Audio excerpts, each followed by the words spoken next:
कुछ दिन पहले हमने आगामी वीडियो निर्धारित करने के लिए चैनल पर एक सर्वेक्षण किया था और विजयी विकल्प यह प्रश्न था कि जैक कितना आगे बढ़ सकता है। यह देखते हुए कि एडवेंचर टाइम पिछले कुछ वर्षों में इस चैनल के स्तंभों में से एक बन गया है, यह हमें बिल्कुल भी आश्चर्यचकित नहीं करता है।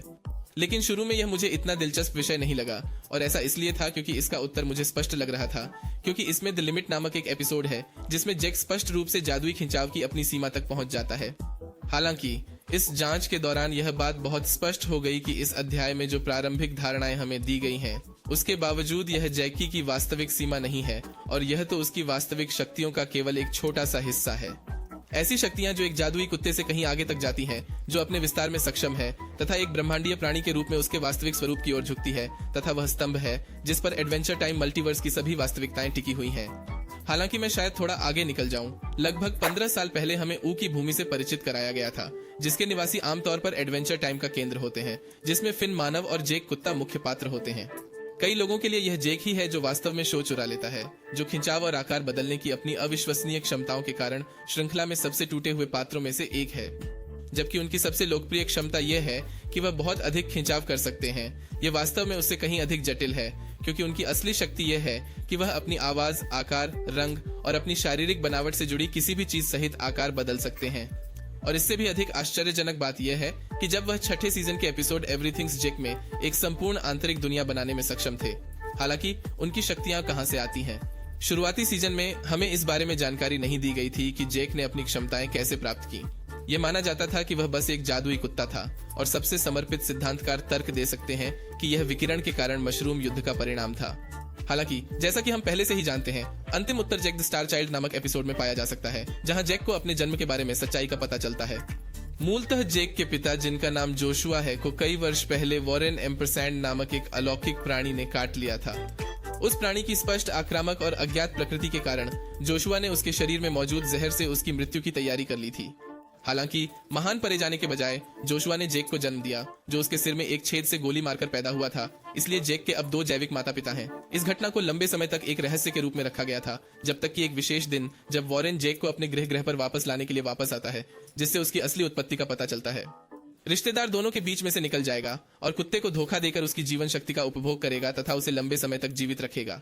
तो हाँ, वॉरेन एक भयानक पिता है। अब भले ही वह एक संकर है, हम वॉरेन की क्षमताओं के प्रदर्शन का उपयोग करके हमें जेक की शक्तियों की संभावित सीमा के बारे में ठोस समझ प्रदान कर सकते हैं, यदि उसे उचित प्रशिक्षण मिले। जब वॉरेन एम्परसैंड जेक को उसके कथित गृह पर ले जाता है, तो हम देखते हैं कि वह सभ्यता से घिरा हुआ है। इसलिए वहां सैकड़ों या हजारों निवासियों से भरी इमारतें और निर्माण दिखाई देते हैं, और हालांकि वे सभी नीले रंग को साझा करते हैं, उनके आकार और माप अलग अलग हैं।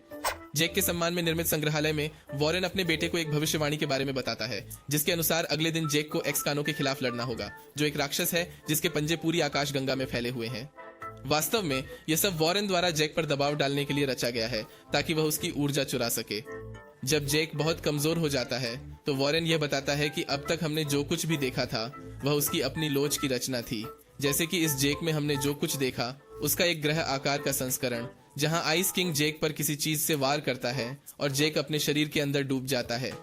यहाँ इस दूसरे एपिसोड में जेक को अपने ही लचीले मांस से बनी एक पूरी दुनिया का पता चलता है, और वह अपनी इच्छा अनुसार इस वास्तविकता में हेरफेर करने में सक्षम है, एक ऐसी वास्तविकता जिसके भीतर एक पूरी सभ्यता है।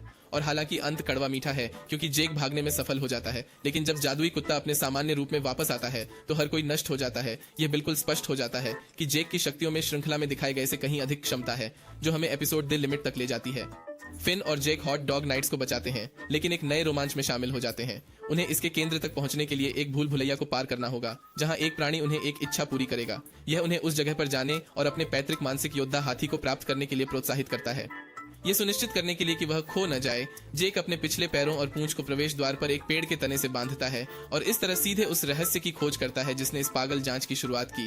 एपिसोड के अंत तक बहुत पतला होने के बावजूद जेक लक्ष्य तक पहुंचने के लिए थोड़ा और आगे बढ़ने में कामयाब हो जाता है, और फिर अपनी सीमा तक पहुंचने के बाद अपने मूल रूप में वापस आ जाता है। यह उसकी शक्तियों की सीमा का पहला प्रदर्शन है, लेकिन जैसा कि हम पहले ही देख चुके हैं, यह कहानी के इस शुरुआती बिंदु पर ही उसकी सीमा है, उसकी पूर्ण सीमा नहीं। ये ड्रैगन बॉल की शुरुआत में गोकू की सीमा के बारे में बात करने और फिर श्रृंखला के अंत में उसकी संभावित सीमा पर चर्चा करने जैसा है। वे बहुत अलग शक्ति स्तर हैं। और हाँ, मैं कह रहा हूँ कि श्रृंखला की प्रगति के साथ जैक अपनी सीमा को तोड़ रहा है, और मैं ये सिर्फ इसलिए नहीं कह रहा हूँ।